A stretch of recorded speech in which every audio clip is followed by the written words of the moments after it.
George Kilpatrick, inspiration for the nation, celebrating people we feel good about. The interim superintendent of the Syracuse City School District joins us now. We've had about almost a week. Well, I guess it's a week because you had one day here with this group, one day with that group. So this week coming up is the first full week of school, right? But Right. School has started, and I'm sure, well, first of all, welcome Anthony Davis. Let me say that first and foremost. Welcome Anthony Davis, interim superintendent for the Syracuse City School District. Born in Miami, Florida, but moved up. So you honorary Cuse, I guess, moved to Syracuse. He's a product of the Syracuse City School District, right? Went to Henniger High School. Yes, sir. Started as a teaching assistant and worked his way up. And then he left for he left for the suburbs. Oh, wow. No, I can play with him like that, but he's a really, a good person. But he came home and then retired, or did he? So I'm having a little bit of fun, but Anthony, first of all, thank you, Superintendent Davis. May I call you Anthony? Please. Okay, thank you. First of all, congratulations. Just talk to us a little bit about your educational background and how you ended up in the positions that you've had as an administrator, and then which ultimately led to your becoming the interim superintendent at the retirement of Jaime Alicea, who retired from the Syracuse City School District this summer after 39 years with the district. Oh, right. I think what's most interesting for me is for people to know I was extremely shy kid, and I would have never guessed this would be my profession or my career. So what really happened along the way was I was a computer guy. And I ended up going to college for computers, and I ended up with a associate's in computer programming. And where'd you go? Where did you get that? We want all the. Oh, you want all those pieces? I want all the pieces. Okay. I have an associate's from Bryan and Stratton, and then I went to Hobart College, but I finished my 4-year degree through Albany, and then I went to Syracuse University for my master's. And at that point, did you switch to education at that point when you went for your master's? Yes. Special education is what I ended up getting my master's in. And then I did my administrative work through Oswego. And then finally I actually finished my coursework for my doctorate at St. John Fisher, but I did not finish the ABD the dissertation. That's dissertation. Okay. Yes. So really what actually took place for me was I was working full-time as a computer programmer type analysis type person, and I wanted to supplement my income, so I became a teaching assistant on the side, and I just fell in love with the educational system, and started as a teaching assistant, moved into a special education teaching position, and I had a wonderful mentor in Dr. Joe Woods. Yes, and he would not allow me to stop. He would not allow me to rest. So he was like, you need to be doing more. You have much more potential, and pushed me back to school. Made me a teacher in that position, in that school, in Beard Alternative School. Well, yes. And then I became a teacher on special assignment, working kind of as a administrator. Went back to my alma mater at Henniger as a administrative intern, and then was recruited out to Liverpool, where I spent the next 19 years at the high school, and then returned to Syracuse to finish out my career as assistant superintendent. And at that point, I retired for family reasons. Dad was ill, and mom wasn't able to take care. So I did all of that. Thought it was the right time to retire. Retired for 3 years, and then this opportunity came up. And to be totally transparent, I had some wonderful friends of mine, along with some community folks, who just said, we think you can do some good in that position. So why don't you really think about it? And the board was wonderfully insightful and giving me an opportunity to say, hey, let's give this a shot. And we came together, and I'm here. And so what do you hope to accomplish in your role and in your position? Because you have, I know the board has set sort of a deadline of having the new superintendent hired by January 2023, and that your contract with them goes through June of 2023.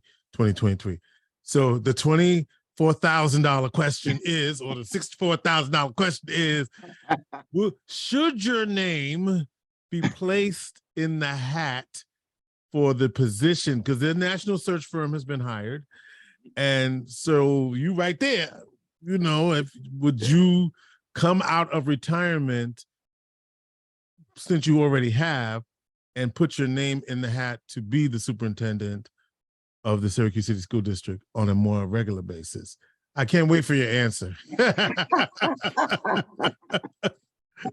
So of course I'm going to answer this question differently, right? Yes. So I my already know answer, what the answer is, but go ahead. no, I don't think you do. I Okay, don't go think you ahead. do. So first thing I'm going to say is I am absolutely enjoying the work. Yes. There's a lot of work to be done, Mhm. but just bringing the community together, helping the school district do things differently, not better or worse, but differently, has been a total honor. So what I will tell you is, I have a contract with the board to do this year, and I'm honoring that contract, and so is the board. But I think what's most important is when the time comes, we're going to do what's right for the district, because I know the district needs a long-term answer. Sure. And for that to be put in place, at some point, this will have to end. And I know I'm not the long-term answer, because I have other responsibilities that I'm really looking at. But at the same time, I'm not running away. I'm going to be around. I'm going to be making sure that I have input on and interested in helping the district move forward. So whether that be in this seat or whether that be from the community side, I'll be definitely doing my part. So I'm interpreting that to say, I'm not going to take the job if I'm not going to put in for it, is what I'm hearing you say. Did I hear that right? Or did I hear something else? No. I think what you heard was, I know the district needs a long-term answer. And you say that you're not that answer. Correct. Okay. So, but you didn't say I'm necessarily not going to stay connected in the district. In other words, would you come out of retirement to continue to have some role in the district? Because you did retire, and you did say for the reasons why you retired. Is the timing right for you, if you're not the long-term solution, to still be engaged in some way in a capacity that continues to have you in some administrative capacity? I don't know if it's needed, because I do have my own company, Right. which is a consulting company. Okay. I think there's different ways I can be involved. And again, I'm not saying that I'm running away or I'm trying to leave tomorrow. Right. I'm really saying that, I want what's best for this district. And when the board decides what that is, I'm going to be right alongside with them to make sure that we're being successful in the things that we do, and being purposeful and making sure that we're doing the things that we need to do for our students to be successful. You have been hosting a series of community conversations that you say is about helping the community come together so that we can improve the educational experience for all of our students, but also give people a space to say what it is that they're not feeling this district is doing for their kids. In other words, you want to make sure that the community knows that you're listening and hearing and hopefully implementing some of the concerns that they have. The next opportunity, by the way, will be this Tuesday, September the 12th, at the Victory Temple Fellowship Church, 817 East Willow Street. It's 6 p.m. to 7 p.m. And then I'll have the dates. There's some others coming up in the next couple of weeks. But what have you heard from your constituents and parents, and what are you hoping to do with the information that you get in the short time that you have at the realm, or at the helm? Okay. Sure. What I'm looking to accomplish really is, I'm also looking to learn. I'm not just listening. I'm not trying to have all the answers, because when we talk about it takes a village, that's a true statement. And I'm trying to get people to understand that everyone has a role in educating our youth. We need home to be involved in doing things at home to enhance our students' skills. We need the schools to be respectful of our parents and our community, to make sure that we are taking advantage of their knowledge of their children, because we can learn from what they need and what they know about their children. So I think I'm trying to create a stronger partnership so that we all have the opportunity to do what's best in the best interest of our kids. So I'm really just trying to bring us all closer. And some of that is speaking to issues that folks may or may not know about. Like, we have a lot of resources in our buildings that it seems as a lot of our community folks don't even know. And that's like our social workers, our psychologists, our counselors, all of our opportunities for teachers and different pieces that people just don't know that we actually provide. And letting people know that, I think, is a service, as well as when people are telling us some of the things that they're thinking about, we've gotten new ideas. So those are the pieces that I'm like, we have parents who want to volunteer to bring kids to school or go out and, touch base with kids who may have attendance problems. Well, there's rules and regulations to doing that, but the idea itself has merit. Mm-hmm. So those are the types of things that I'm saying, sometimes listening is the best thing we can do as well. You want to do the best thing for the district. By the way, Anthony Davis is this interim superintendent for the Syracuse City School District. And you've been assistant superintendent. What was your role prior to or describe the role that you had prior to this interim role? Sure. I was the assistant superintendent for secondary, meaning that I was over the middle and high schools. Mm-hmm. And that really just, it entailed just all the programming, all of the buildings. Great experience for me. I worked with Pamela Odom, who was the executive director at the time for middle schools, and her expertise was a great help for me because my specialty was high schools. So it was a nice partnership. And for me, I think we defined how we go about doing our business. And with some of that mindset, I'm able to sit here and look at how do we strategically put systems in place that benefit our district. So I think the unique part of me being the superintendent at this point was I have institutional knowledge that allowed me to do some things a normal interim wouldn't be able to do because they wouldn't know the place and they wouldn't know the people. Mm-hmm. And do you have obviously everyone wants to know, so how do you improve test scores, or is that the primary concern that you have? Well, I will tell you, I think the basics have to be done well in order to improve those pieces. And the very basic is our attendance. Mm-hmm. Our students have to be in school. Yeah, they got to be here. You can have the best programs in the world. If your kids aren't showing up, they're not getting that knowledge. So we're really concentrating on centralizing our attendance efforts and making sure that we have systems in place to, one, help families if they're in situations where their kids aren't able or their circumstances are stopping them from coming to school.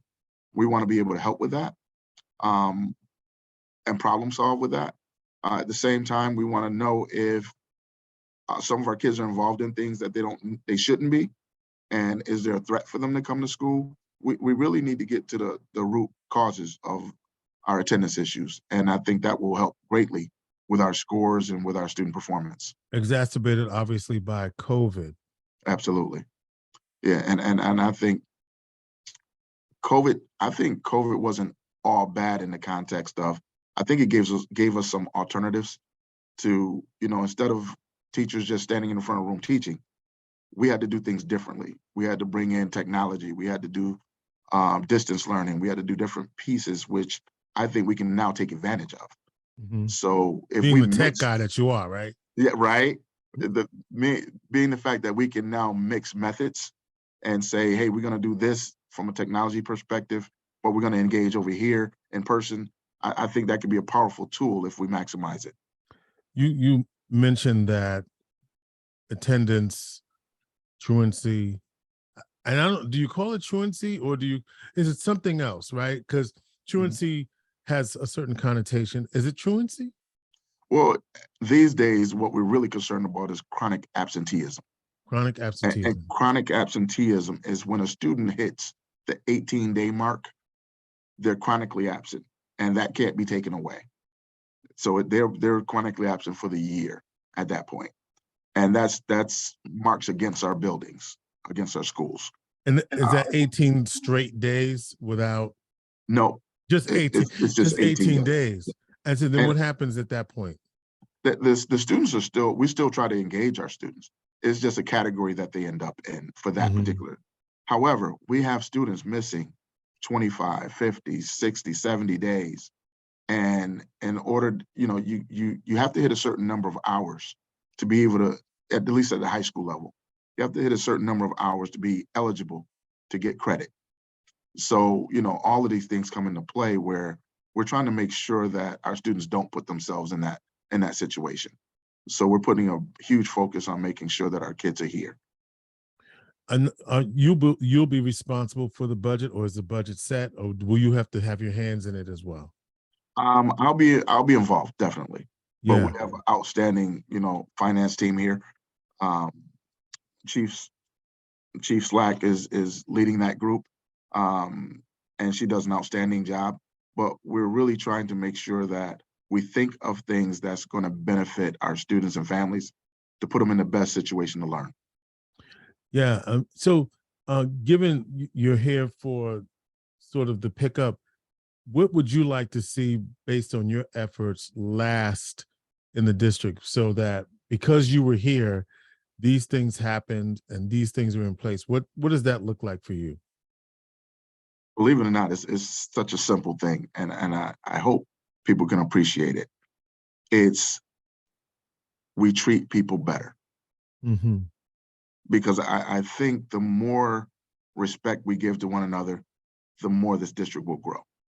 And if we treat each other well, then I think we work well. Then I think we move the needle.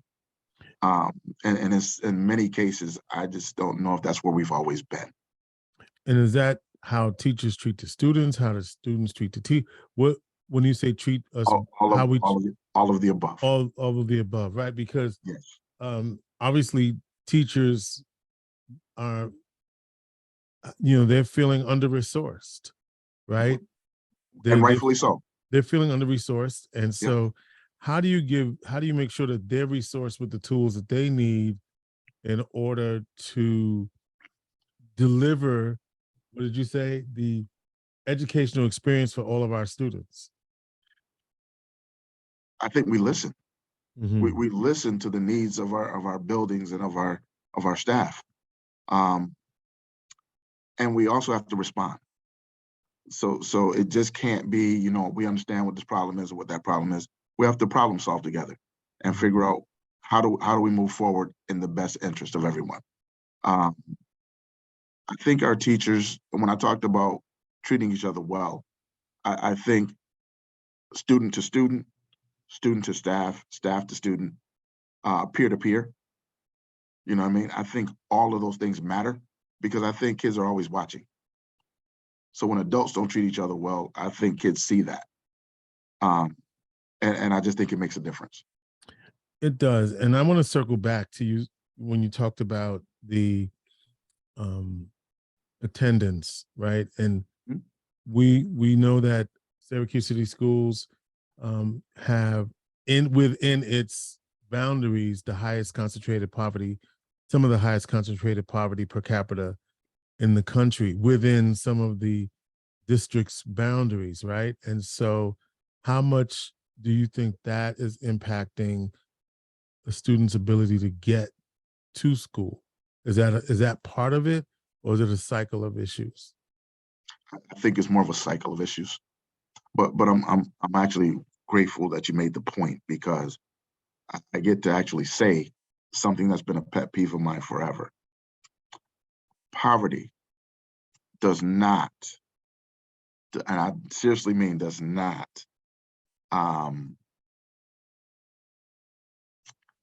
have an impact on someone's intellectual ability.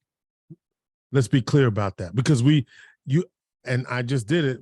Often that is the correlation that is made, but because someone is not of financial means that they are they're not capable. And you want to just, correct. That is a mythology. Yes, it Blast is. that open right now. Talk to me. Yes. So that, because I've been a victim in the past where people have low expectations because I was a really good athlete. I was a Black male and we were poor. So those 3 strikes was always one of those things that people lowered expectations for. But internally, I was one of those people that drove me. I wanted to do better just because I knew what you thought. And because of that, when I look at people, I think one of the most dangerous things we can do is have low expectations for our kids. Yeah. And so much of that is tied to, we keep saying that Syracuse is such a poverty-stricken, city. Reinforcing the negative narrative. Absolutely. And I will tell you, every time that the intellectual knowledge that these kids possess much outweigh anything negative if we tap into it and if we get them to believe it. Well, and get them to believe it, but also, let's be frank about this, get the teachers to also believe that, because maybe not, well, in one of the experiences that I had in one of the classrooms, in talking to some of the students, their perception is that they're not cared for as much, right? That's what they said. Well, I don't think the teacher cares. The teacher cares. Now, kids always think that, right? When they're not getting an A, right? Or they don't really care about me, or they don't like me, or you heard that from some of the students. And so now this was about 3 years ago or 4 years ago when I was actually in a building hearing these concerns from students in the middle school. Now, obviously, there's those perceptions as well. And so this goes back to what you said, I think,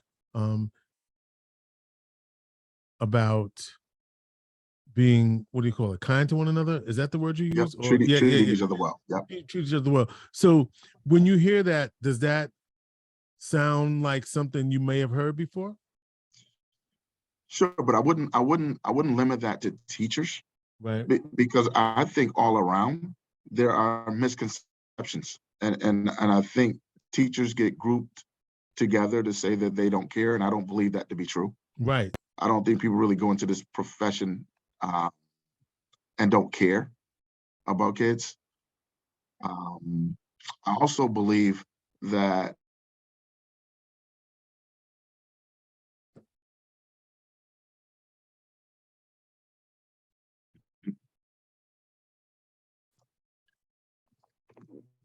it's more than just